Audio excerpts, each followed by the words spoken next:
अस्सलाम वालेकुम नाज़रीन। आज 2 अगस्त 2 सितंबर 2025 2 तारीख 9वां महीना 2025 सुबह के तकरीबन 11 बजे ने ਤੁਹਾਡੇ ਸਾਹਮਣੇ ਦਰਿਆ ਸਤਲੁਜ ਦੇ ਹਵਾਲੇ ਦੇ ਨਾਲ ਤਾਜ਼ਾ ਤਰੀਨ ਅਪਡੇਟ ਲੈ ਕੇ ਹਾਜ਼ਰ ਹੋਇਆ ਕਿ ਦਰਿਆ ਸਤਲੁਜ ਦਾ ਪਾਣੀ ਜਿਹੜਾ ਹੈ ਉਹ ਬੇਕਾਬੂ ਹੋ ਗਿਆ ਹੈ। ਪਾਣੀ ਘਰਾਂ ਦੇ ਅੰਦਰ ਦਾਖਲ ਹੋ ਗਿਆ ਹੈ। ਬਸਤੀਆਂ ਦੀਆਂ ਬਸਤੀਆਂ ਜ਼ੇਰੇ ਆਬ ਨੇ। कई मकानात ਜਿਹੜੇ ਨੇ ਉਹ ਪਾਣੀ ਦੀ ਨਜ਼ਰ ਹੋ ਗਏ। ਕਈ ਲੱਖਾਂ ਏਕੜ ਫਸਲਾਂ ਜਿਹੜੀਆਂ ਨੇ ਉਹ ਤਬਾਹ ਹੋ ਗਈਆਂ ਨੇ। ਹਜ਼ਾਰਾਂ ਦੇ ਹਿਸਾਬ ਨਾਲ ਲੋਕਾਂ ਦੇ ਘਰ ਪਾਣੀ ਦੇ ਅੰਦਰ ਬਹਿ ਗਏ।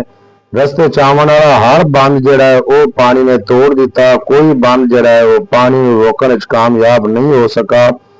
ਉਸ ਤੋਂ ਇਲਾਵਾ ਲੋਕਾਂ ਦੇ ਟਰੈਕਟਰ ਲੋਕਾਂ ਦੀਆਂ ਮੱਝਾਂ ਉਹ ਵੀ ਪਾਣੀ ਦੀ ਨਜ਼ਰ ਹੋ ਗਈਆਂ। ਅਕਸਰੀਅਤ ਐਸੀ ਹੈ ਇੰਡੀਆ ਦੇ ਵਿੱਚ ਵੀ ਬੜੀ ਅਕਸਰੀਅਤ ਦੇ ਨਾਲ ਲੋਕਾਂ ਦੀਆਂ ਮੱਝਾਂ ਜਿਹੜੀਆਂ ਨੂੰ ਵਹਿ ਵਹਿ ਤੇ ਆ ਰਹੀਆਂ ਨੇ। ਟਰੈਕਟਰ ਤੁਸੀਂ ਵੇਖ ਰਹੇ ਹੋ ਇਹ ਵੀ ਪਾਣੀ ਦੇ ਵਿੱਚ ਫਸ ਕੇ ਖੜੋਤਾ ਹੈ ਕਿ ਇੱਕ ਸਾਈਡ ਤੋਂ ਪਾਣੀ ਖਾਰ ਕਰਦਾ ਪਿਆ, ਇਹਨੂੰ ਅੱਗੇ ਜਾਣ ਦਾ ਮੌਕਾ ਨਹੀਂ ਦਿੱਤਾ ਜਾ ਰਿਹਾ। तो ये सूरत हाल है मेरे भाई। पानी दी दरिया सतलुज के जो वासी ने वो दरिया तो दूर हो जान के दरिया के अंदर बड़ी खौफनाक सूरत हाल है पानी दी।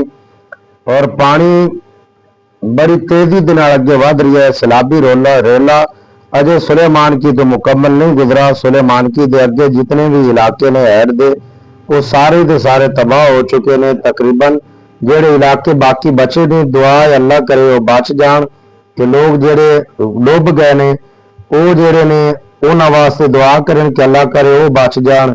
और जेड़े बच गए ने उन्हां वास्ते दुआ करें कि अल्लाह पाक उन्हां ते रहमत करे। तो एक दूसरे का ख्याल रखना है। मुश्किल वक्त गुजरेगा कि लोगों की तो मकानात और फसलां हर शय तबाह हो गई। तो चलो जेड़े बच जान अल्लाह करे वो बच ही जान। तो चलो उन्होंने कोई पराली की मुठ लै लवांगे। तो उस तो इलावा जो अज का डाटा अज का रिकॉर्ड है जोड़ा उनके भी पानी की कोई कमी नहीं नजर वेखण नजर आई। अजे तक पानी के अंदर इजाफा है कि बाकड़ा डैम जोड़ा उनके जी पानी की आमद है वो है 93,003 क्यूसक, जबकि जोड़ा पानी छड्या जा रहा है बाकड़ा डैम चो वो 65,000 क्यूसक है। और जोड़ा पौंग डैम है अज 2/9/2025 2 तारीख 9वें महीने की 2025 पौंग डैम जो पानी आ रहा है वह है 96,777, जबकि जोड़ा पौंग डैम छड्या जा रहा है अगे वो है 95,836 क्यूसक पानी ये अगे छड्या जा रहा है पौंग डैम चो दरिया ब्यास के अंदर। तो जोड़ा दरिया ब्यास के राही हरी कैड पे आंदा है।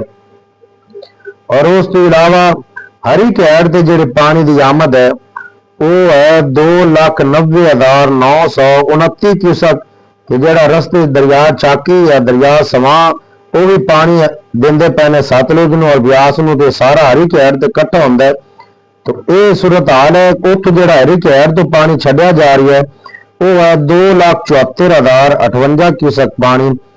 तो जोड़ा अगे गंडा सिंह वाल आ रही है तो गंडा सिंह तो जोड़ा पानी गुजर रही है उसका कोई रिकॉर्ड नहीं दसा जा रही है। जोड़ा पुराना डाटा है वो यही है कि 2,53,003 क्यूसक हैर सुलेमान की तो पानी उता नहीं जो चाहता पिया गेज जी है वो उता जान का ना नहीं लेंदी, जबकि पानी बड़ा शिद्दत के नाल गुजरता पिया 1,24,274 क्यूसक की गवर्नमेंट तस्लीम कर दी है।